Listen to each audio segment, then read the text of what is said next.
CM Chandrababu deputy CM Pavan కళ్యాణ్కు చీపురుపల్లి నియోజకవర్గం Janasena party in-charge Vishnugiri Srinivasarao శుభాకాంక్షలు తెలిపారు. చంద్రబాబు పవన్ కళ్యాణ్ రాష్ట్రంలో మంచి పాలన అందిస్తారని అన్నారు. కూటమి ప్రభుత్వంలో రాష్ట్రం వేగంగా అభివృద్ధి సాధిస్తుందని ఆశాభావం వ్యక్తం చేశారు.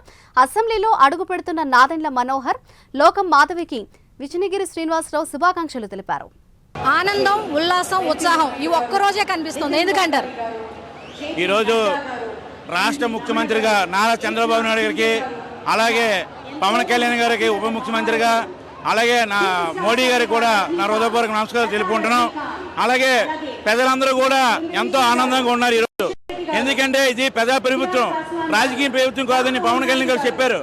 ఎందుకంటే రాజకీయ ప్రభుత్వం అంటే వాళ్ళు చేసిన అన్యాయాలు, అక్రమాలు చూసే ఈరోజు తిరుగుబాటు వచ్చి ఎక్కడ చూసినా మెజార్టీతో గెలిచారు. ఏ ఎమ్మెల్యే కూడా 90,000, 80,000 మన స్వతంత్రం వచ్చిన తర్వాత గెలడం ఇప్పటికి ఎవరికీ తెలియదు. అందుకే పవన్ కళ్యాణ్ గారు వ్యక్తిగతంగా ఎవరిని కూడా నాకు వ్యక్తిగతంగా ఎవరి మీద కక్షలు లేవు, పాలన చెయ్యాలి. ప్రతి ఒక్క ఎమ్మెల్యే కూడా ఒక నాయకుడు అంటే నాయకుడు ఎలాగుండాలో పవన్ కళ్యాణ్ చూసే ప్రతి ఒక్కరు నేర్చుకోవాలి. వ్యక్తిగతంగా మనం వెళ్ళకూడదు. మనకి ఎంత పెద్దలు ఓట్లేసి గెలిపించారంటే వాళ్ళ సమస్యల మీద పోరాడాలి తప్ప మన వ్యక్తిగతంగా ఎక్కడ వెళ్ళకూడదని చెప్పే నాయకుడు పవన్ కళ్యాణ్ గారు. ఎందుకంటే ఈ రోజు 3 పార్టీలు ఒకటి చేశారంటే ఆ శక్తి, పవరు పవన్ కళ్యాణ్ గారికి ఉంది. అలా ఉండబట్టి ఈ రోజు రాష్ట్రం అంతా కూడా, రాష్ట్రమే కాదు మా భారతదేశంలో పవన్ కళ్యాణ్ గారి పేరు వినబడుతుంది. ఈ మినిస్టర్లు అందరూ కూడా ఆ రోజు మా అసెంబ్లీ గేట్ తాగలేమన్నారు. ఈ రోజు సెంటర్ లో కూర్చున్నారంటే పవన్ కళ్యాణ్, అతను పవర్ అది.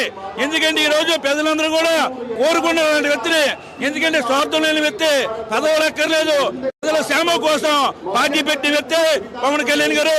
ఈ రోజు ఈ రాష్ట్రం అంతా కూడా ఇంత ప్రశాంతతగా ఉందంటే ఈ రాష్ట్ర శిల్పాలను పోవాలనేసి ఈ రోజు రామరాజు ఈ రోజు మీరు వినాలనుకున్న మాట ఏంటి? ఈ రోజు మాట ఏదైతే పేదలకు ఇచ్చిన హామీలు పవన్ కళ్యాణ్ గారు నెరవేరుస్తామని చెప్పారు. అలాగే పోలవరం, రాజధాని, అలాగే ఉద్యోగస్తులకు ఉద్యోగాలు, టీచర్లకి అలాగే మాట ఇచ్చారు. బీఈడీ పోస్టులు తీస్తామని, అవన్నీ కూడా తీస్తారనేసి ప్రతి ఒక్కరు నమ్ముతున్నారు. ప్రతి ఒక్కరికి పెన్షన్లు కానీ ఇవన్నీ కూడా ఈ రోజు ప్రజా ప్రభుత్వం రావడం వల్ల ఈ రోజు ప్రజలందరూ కూడా ఎంతో సంతోషంగా. చంద్రబాబు నాయుడు అనే నేను అనే మాటతో పాటు ఇంకో మాట ఏదో వినాలనుకుంటున్నారు, మీరేంటది? నేననే మాట, నాతో ప్రజలు ఉన్నారు, ప్రతి ఒక్కరు కూడా నాతో ఉండి ఈ రోజు ప్రభుత్వాన్ని ఏర్పరిచారంటే 164 సీట్లు వచ్చాయంటే ప్రజల్లో అందరిలో కూడా నమ్మకం కలిగింది. ప్రధానమంత్రి మోడీ గారు, అలాగే పవన్ కళ్యాణ్ గారు, చంద్రబాబు నాయుడు గారు రావడం చాలా సంతోషంగా ఉంది. భారతదేశం ఎదురు చూస్తుంది మన ఆంధ్రప్రదేశ్ కోసం.